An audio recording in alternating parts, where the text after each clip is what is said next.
Wrestling real? Well, obviously, over the last few years, things have very much changed in the wrestling landscape as to regards to this question. Hence, why I want to make this video. Everyone's talking about WWE. I think it's called WWE Unreal. Well, WWE have got this show where they literally go behind the scenes and you get to see all of the script writers and everyone in a room putting together scripts and pitching ideas. So that really 110% puts a knife in the kayfabe era. The kayfabe era now is 110% officially dead. But the ironic thing about this is all of the people on the internet that I watch making their little YouTube videos where they talk about wrestling, they all think it's the worst thing ever. Like you would think that WWE Unreal would be their wet dream, but it's not. They're all slagging it off, going, "I think it's terrible that they're giving the business away." Um, Now let me rewind. I'll rewind to when I first got into the wrestling business in 1994. There was a mixed bag going on. Jackie Pallo, who was one of my, I would say one of my mentors. I knew his son JJ probably better than I did him because I'd wrestled JJ. I met Old Man Pallo on a number of occasions. Well, he had just recently brought a book out called You Grunt, I'll Groan. And he was going on radio doing these interviews. This was after he had set up his own little wrestling company, and they were saying to him, "So how comes you exposed the wrestling business? How comes you gave the wrestling business away?"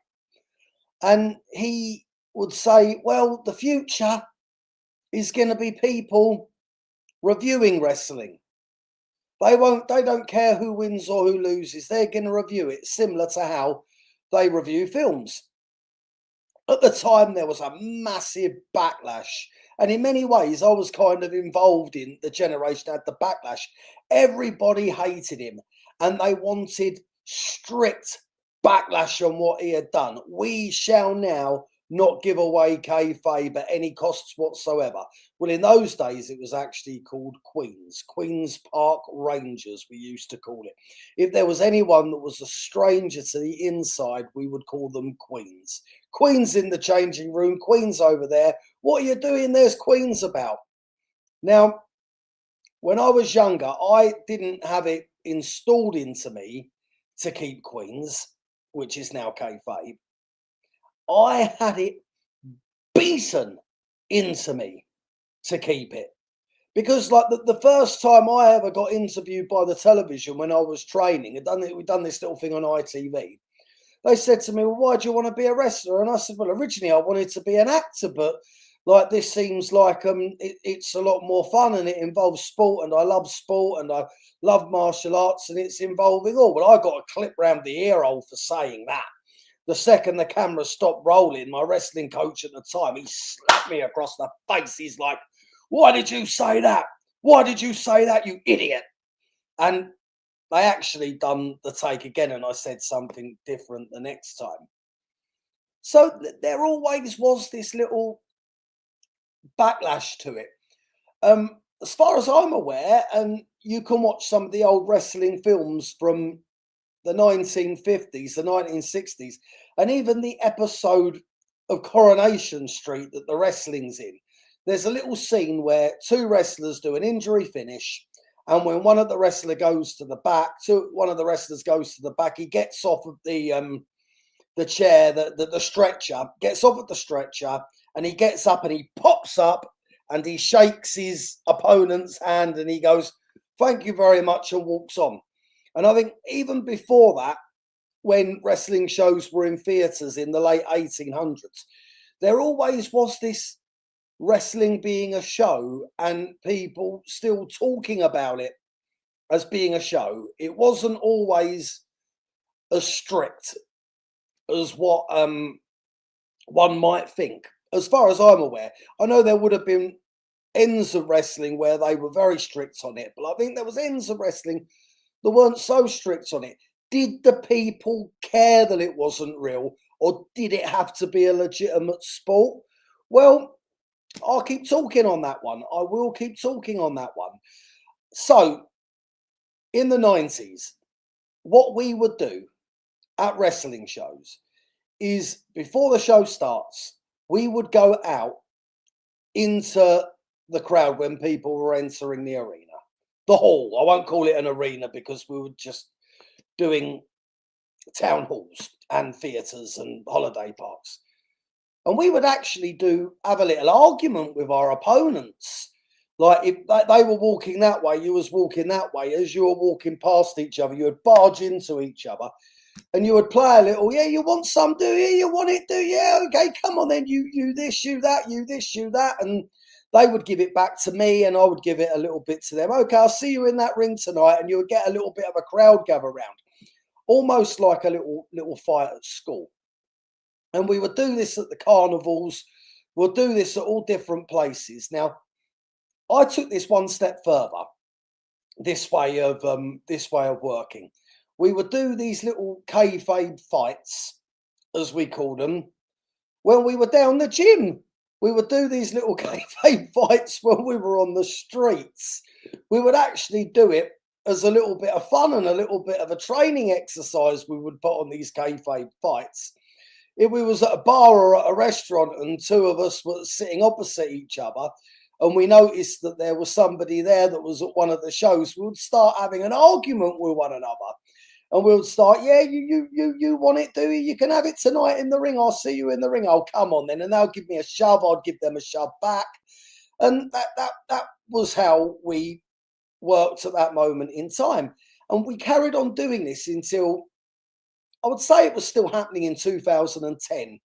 We would play off against each other in public, whether it be at the back of the hall or wherever we were, we would always play off against each other. And then we get to about 2012, and I think the turning point in England for kayfabe, in my personal opinion, like everyone knew the cat was out the bag, as I said earlier. The cat, I think the cat's always been out the bag. Since two people started having pretend wrestling matches, I think the cat was out of the bag then. Like anyone with any intelligence would know that the human body doesn't quite bend like that when it's having a real fight, and the timing is a little bit different. But they believe because they want to believe. Okay, now let me go back to the turning point. I think that the turning point in Britain for me was about, I think it must have been 2012. Now I was actually away wrestling on the holiday parks, and Alex Shane had just started his TalkSport show. And we was getting ready to watch his first episode because this is a chat wrestling show. It's going to be interesting to see how this plans out. Alex Shane is quite a clever fella and he's good at putting things together. What direction is he going to go in with this talk show? Is he going to go in the direction where it's a real legit sport? Or is he going to give the game away and is he going to talk about it like it's all pretend? So I tuned in and I watched, and Alex started talking. Well, his team, he wasn't actually on it himself. His team started talking about wrestling like it was all pretend. And then from then it started to become common media latching on after about 2013, 14, 15. It was common. This is what they were doing.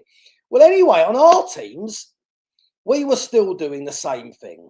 Like we wouldn't, like if we were away wrestling on holiday parks, we wouldn't all really gather together when we went out. It would be a goodies team and a baddies team. And if it wasn't a good, complete goodies and baddies team, it wouldn't necessarily be people that were on with each other.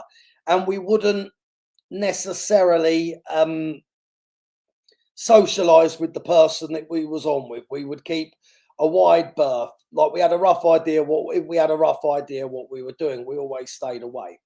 Then like getting to 2014 point, I was still doing it. We were still doing these little sort of like feuds and everything. And like this intergender matches were coming along at that moment in time, which was men versus women. And we were doing this with the men and the women having little arguments around town and having little arguments wherever, just to G up. If we thought we could get a little bit of interest somewhere, we would put on a pull apart and see if some tickets could be sold off the back of a pull apart. And it's silly, especially on the holiday parks. If we thought that we could get people in to the show, we would go out there, and like if we could play off something, we would always play off something. And then I'd say, I believe a lot of the 2016, 17, 18, 19 wrestlers would work like this. Jimmy Havoc would be doing this all the time, if I remember rightly, like putting on work fights in Weatherspoons. One minute you would be talking, you would see Jimmy Havoc, and then the next minute, if he thought there was a punter about, bang, he was straight into character. Like I would do completely the same thing. The second that I saw wrestling punters about, if they said Queens, I would go from being nice me to being horrible, nasty me. I would be like obnoxious a bit. I'd play up to it. Even if it wasn't in too much of an obvious way, I wouldn't be my normal self. I'd behave different. And even to that point, I think I used to behave different at shows when I was working villain. From the point of, I don't know, like going back to from the 90s, like when I was a babyface, I'd turn up, I would be all nice to everyone. Hello, how are you? How you doing? And all of that lot. But then if I was working as the baddie, if I was a villain, I would always be obnoxious. I wouldn't be who I am in real life when I was there if I was the baddie, especially afterwards. I would always show up to it and show out to it. Now, I'm not going to defend the way wrestling is now. I understand now the cat's completely out the bag. Everyone knows it's pretend, and it's presented like it's pretend. If WWE do a program saying it's pretend, how on earth can we even start to like contradict that? You know, you can't contradict the biggest wrestling company in the world. Now Unreal's on, it's pretend. Of course it's pretend. But let me just rewind a little bit here as to where, from the wrestler's perspective, and like, let me just put that picture up again. That there. Now, I just want to say where that picture gets dangerous, where that gets really flipping dangerous now. We are acting like complete jerks when we're villains, and we're acting all right when we're baby faces. Then we end up in what is really the reality TV era. Now, when I was in the reality TV era, I was on a reality TV show called Shipping Wars. Now, I very, very nearly went into character when I'd done the first episode, but something stopped me. There was just this voice in my head saying, no, be you. Be you. Just totally be you. Don't go into a wrestling character because you're going to look stupid. And they did try and get me into a wrestling character, but I wasn't having it. I might like 1 minute go, boom, then I'll be like, are you okay? Are you okay? Brilliant. Let's carry on. And in not going into that wrestling character, actually got me invited back to do the whole reality TV show, I believe. But then at shows when I was working the bad guy, I was still behaving obnoxious at the shows. Like if you would see some of the ladies in the audience, I might make a thing out of making out I was chatting them up and stuff like that, just to come across like a no good for nothing piece of shit, basically, which is what the audience want from the villain. They want you to be a no good for nothing piece of shit. And the thing was with wrestling is it very much is making people believe. So now, anyway, we now get into 2020. We're partway through a pandemic, and what hits on the internet? A massive expose of the behavior of professional wrestlers, a movement known as the speaking out movement. Professional wrestlers have been behaving badly. They've been beating other female wrestlers up. They've been doing this. They've been doing that. Now, some things were said about me in this report. Not too many things were said about me, but like there was one or two things that were said about me. And I will say now, hand on heart, that everything that was said about me was me being in character. There was an incident in Sittingbourne where there was a young wrestler that was doing a tag match with us. It was the first couple of times. And after the match, he tried inviting his mum into the changing room. The timeline for this is 2019, just so I'm not going off track. And then after the match, I said, don't just invite your mum into the changing room telling her everything's all right. Tell your mum that you're being bullied by these two bad wrestlers. They're being really horrible to you, and like make her believe that it's all real. Well, the mother went on the internet and said that I was a bully. And other instances that I don't really want to go into that involved a mixed matches that I had been in about 7-8 years previous. That to cut a long story short, I was accused of being a woman beater because of these matches when they were actually scripted matches. Nothing sinister happened at all, but I was accused of being a woman beater because of these matches. And there was other instances of other wrestlers that was exactly the same. They were supposed to have done this, and it was all of the wrestlers that had been keeping kayfabe, keeping in character when the audience was about. Now, you think about this. This puts wrestlers now in a really dangerous position because they've behaved in a way in public that is worked, but everyone believes that their sinister, sort of boyish, bullyish behaviour is correct. And now the police are doing an investigation on the wrestlers and their behaviour.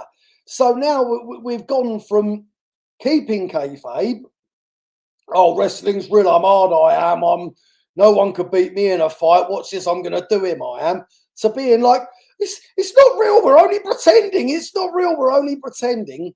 Like, that was a danger that I never saw coming. Now, I think you go back to the 70s and 80s, there was probably wrestlers that would have gone to prison rather than expose the business, which I can understand that. In today's day and age, you can't really be done with anything criminal on your record or anything along the lines of that. But like, we were all in a really dangerous predicament at that moment in time. So now we're in the 20s.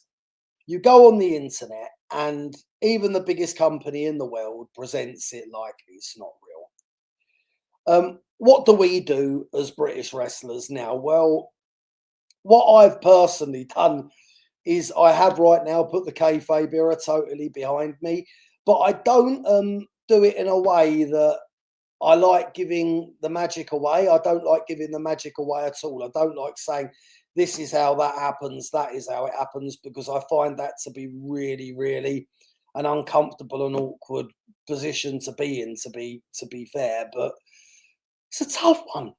It's a tough one because if I was seen out in a foyer or around the back of a venue when people are getting in the ring and I'm having a fight with, say, little Joe Smith, who's 21 years of age, and I get into that fight, I'm like, they're all going to be writing on the internet I'm a bully, and then they're going to be messaging the venues, saying to the venues, you shouldn't have this wrestler on your shows, you shouldn't have that person.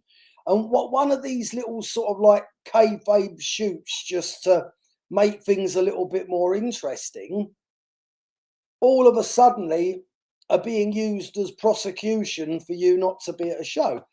I remember what it was like being a punter at the wrestling shows. I was a punter at the Chancellor Chelmsford, and I had a friend there. His name was Derek Williams, and he had a couple of relatives that used to follow the wrestling as well. There was Alan, and he had his brother, and then there was another guy called Clive that had long hair, and there was a guy called Rob that used to help with the ring. And the guys always used to play little stunts around them. Like if they were seconding a show, the guys would make out they were having a fight. Now, these guys used to come out to the front and they used to say to me, you can't believe what I just saw in the changing room. It was kicking off. One of the wrestlers was about to punch the other one. This was happening, that was happening. And that would make it all around the hall. And everyone used to just be more excited and have just like such anticipation as to what was happening, because these guys believed it. They went away and spoke, and now everybody else believed it, and it just built up such excitement for the whole thing. And we tried to replicate that, but it's a part of wrestling that now is lost. Now is lost. And this is the danger with movements like, they call it the speaking out movement, where wrestlers are nasty, horrible people. It's the line of fantasy and reality has kind of merged, that you can't do it anymore. You can't have that that person's this, that person's that, because nowadays, with the internet, people actually will call up the venues and have the show cancelled, or have particular wrestlers cancelled off of the shows. It's a difficult one. If you've got any opinions, leave the comments in the section below. You might actually be the sort of person that believes that certain wrestlers are actually legitimately horrible pieces of dog shit, which but maybe in cases some of them actually are in their real lives. But I'm telling you now, is wrestling real? Well, at some of the shows I was at, people used to believe it was real. They really, really did used to believe it was real. And if they didn't believe it was real, we used to pull things off to make them believe it was real. And we would do this all the time, and we would take great fun in doing this. It would be our favourite pastime. Like, we would even go get an in-betweener, like say, like somebody that was mutual could be friends with Evie. You'd whisper to him, tell him to come up to me and give me a shove now that we're here, and I'll give him a shove back, and then he'll give me a shove back, and then everyone will start talking. Everyone will go, it nearly kicked off between them. There was nearly a big fight between them. And it was a great way of selling out an audience, and getting people engaged in it.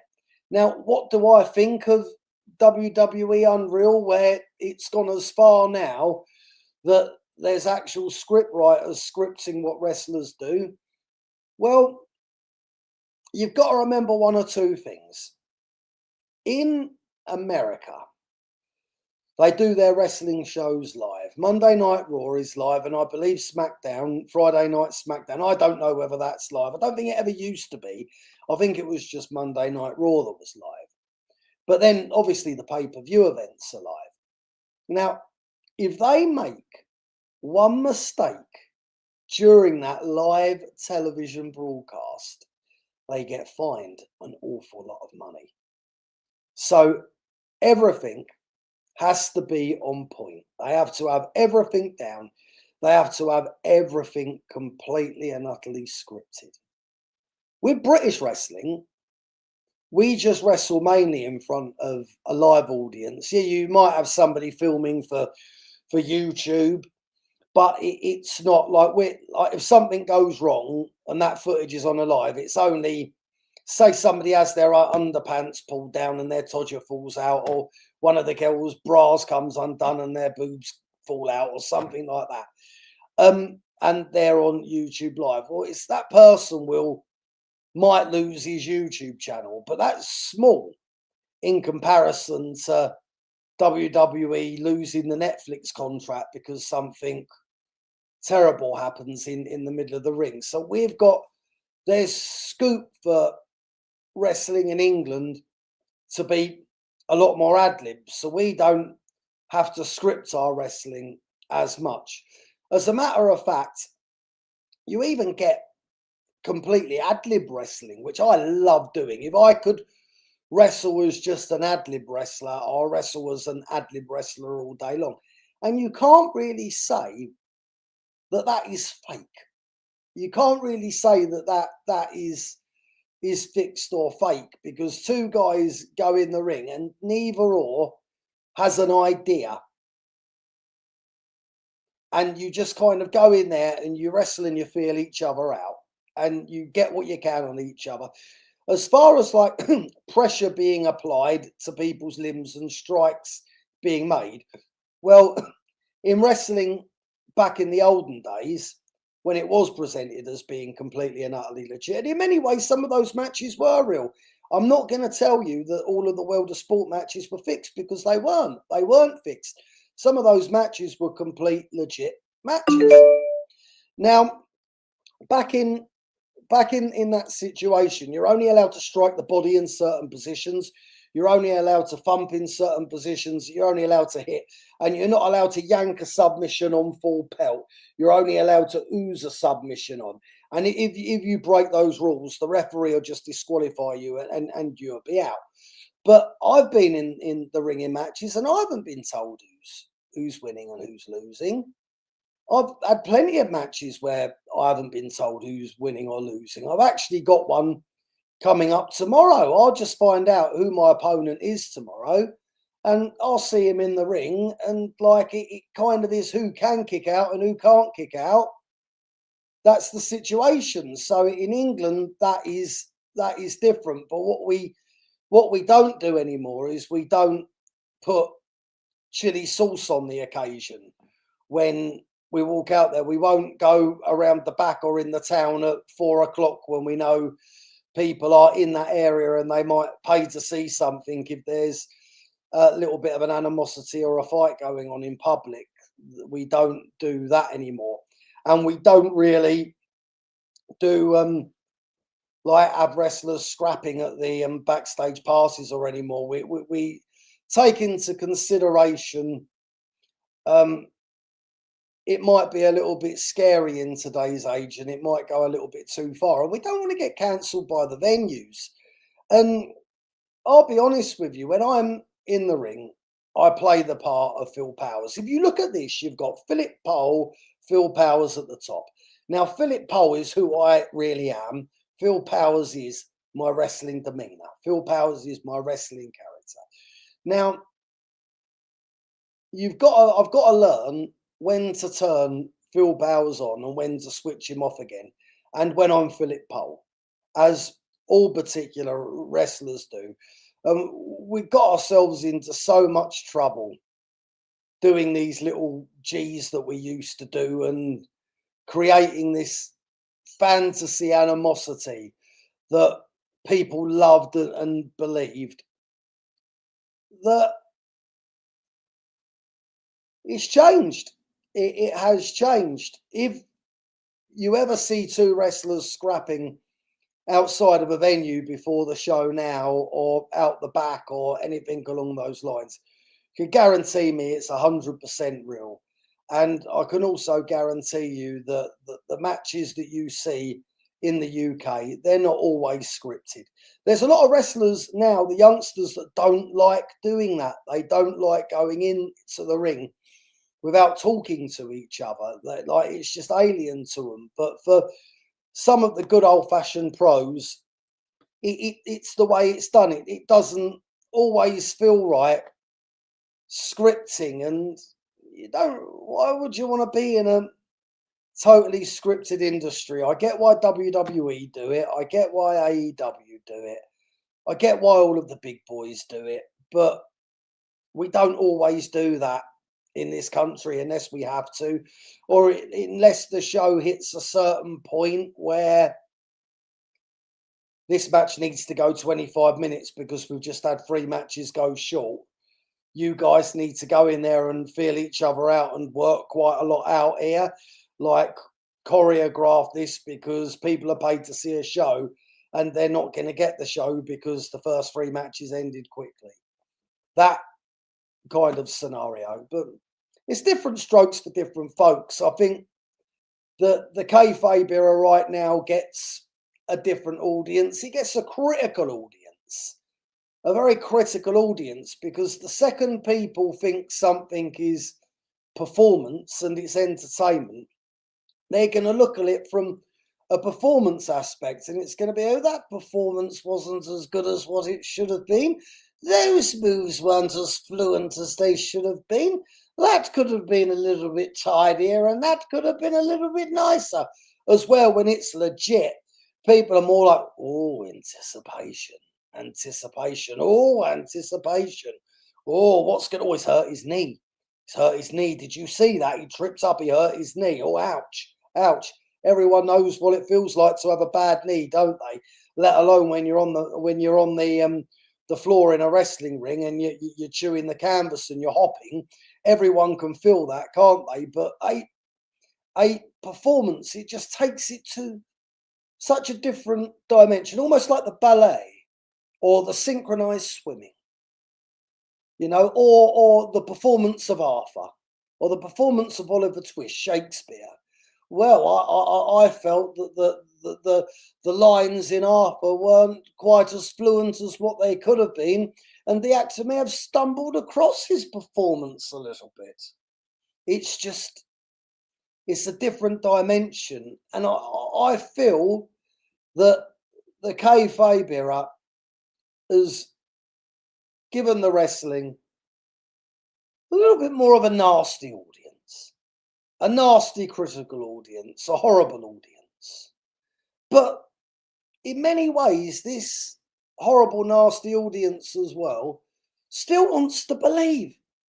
They still want to believe. You like, they're given something that they think's real, or there's been real backstage conflict, which, trust me, there always is lots of real backstage conflicts, because wrestlers do legitimately dislike and hate each other.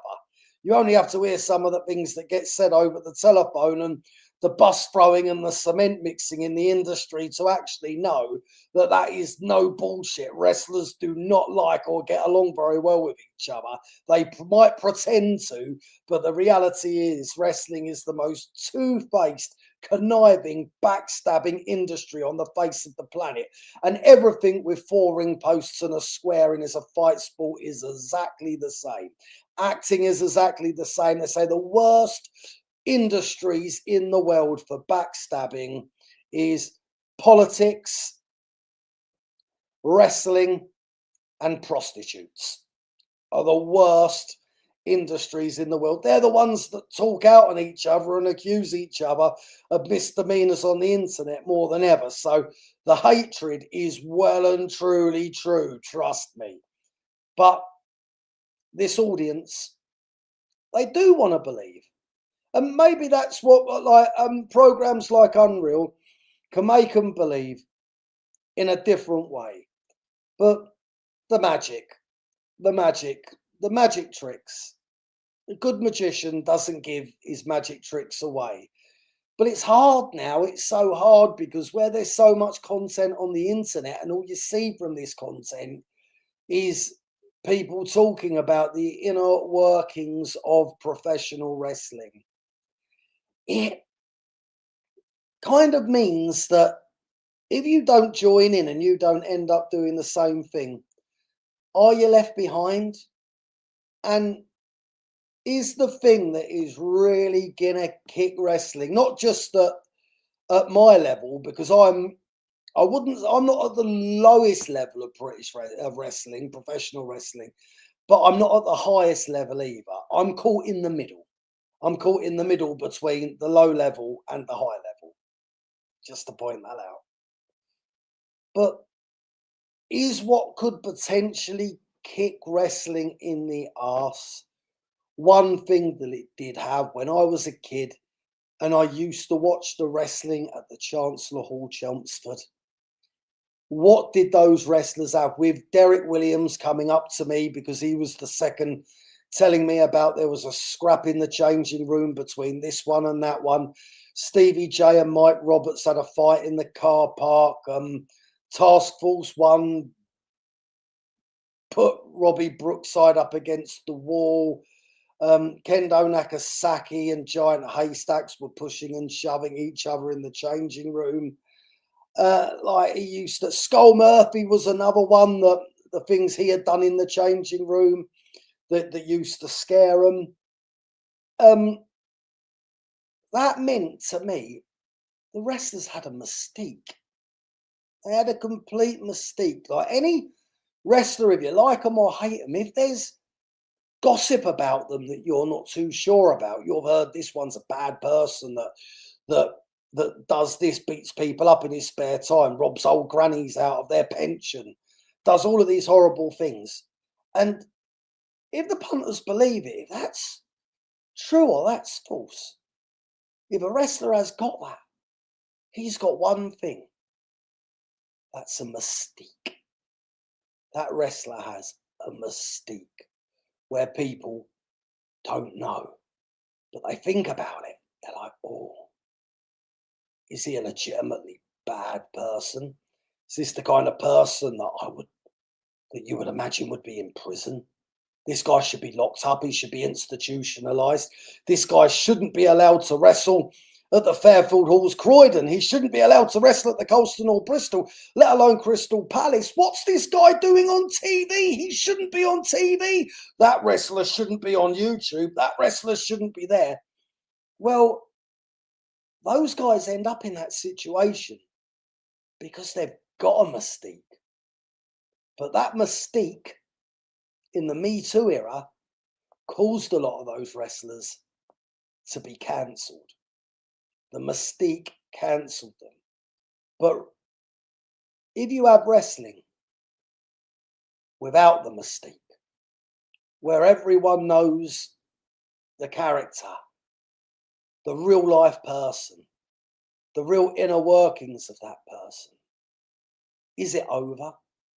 Like, I don't know about you, but he gets a lot of criticism on the internet. And I used to absolutely love The Undertaker. But can you look at The Undertaker the same way now as what you did 15 years ago? Like now, if anything, The Undertaker now comes across like Rodney Trotter.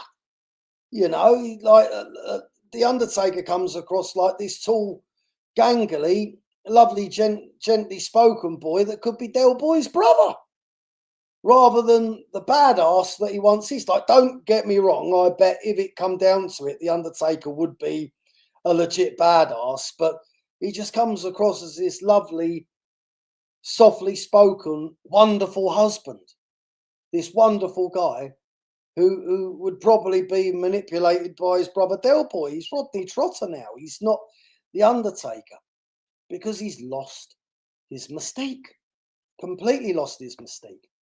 But it's sad, but wrestlers have had their mystique taken away from them. That, like, I'll stand by this. You've got eras that pass by in show business. And the reality era led to the Me Too era, which I don't really know so much what era we're leering into now, but we have to, like, everything has to leer into a new era. And when I say you got the reality era, in the reality era, it's like, okay, now we're gonna draw back the curtain and we're gonna let people in and we're gonna let you see behind the curtain. And the thing is about being behind the curtain that you've got to be really, really careful about. That, like, it's like the making of movies.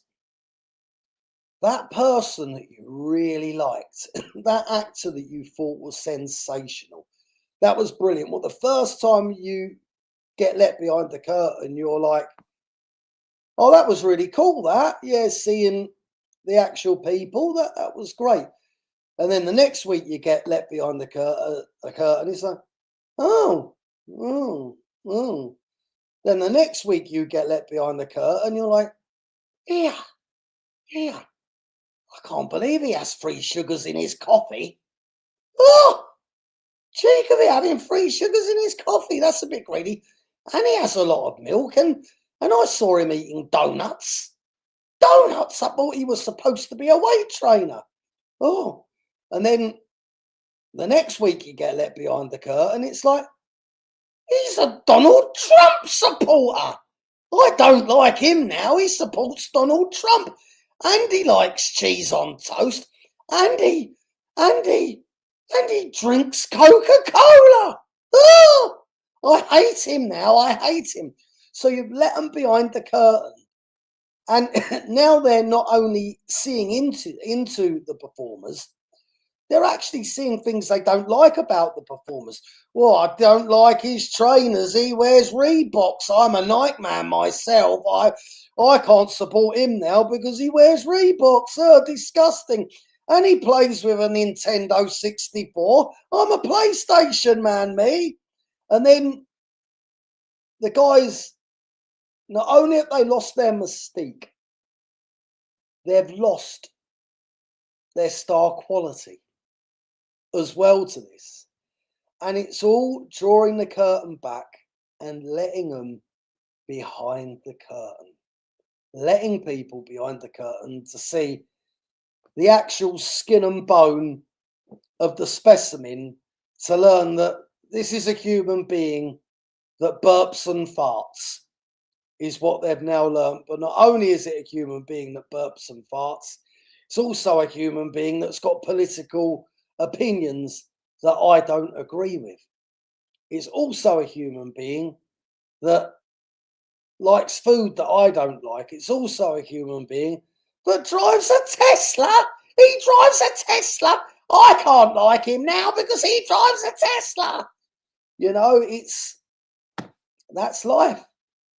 That's life. It's the old-fashioned saying, familiarity breeds contempt. Where do we go from here? What's the next step? Well, the next step is, the reality of it is, it's not always scripted. It just has to be scripted on certain occasions. So if it being scripted doesn't work, we can always go back to it not being scripted. It just won't look as performance. It won't look as ballet. It'll just look ad-lib. And you hide one wrestler in one changing room when they get to the venue. You hide the other in the other changing room. You say, neither of you speak to each other. And then you send them in the ring and you make them do it. You make them wrestle and see what the wrestling match is like then. It will look a little bit different to how it looks now, trust me. But it's never over. It always evolves and it always changes. And I will say now, before I go, I bet you that in the year 2080, wrestling will be completely different to what it is now. And I don't think it's going to be the bumps. I don't think it's going to be the high spots. I don't think it's going to be the tables. I reckon it'll be one man holding another man in a headlock and the other man trying to get out of that headlock for 5-7 minutes. Anticipation and, ooh, what's happening here?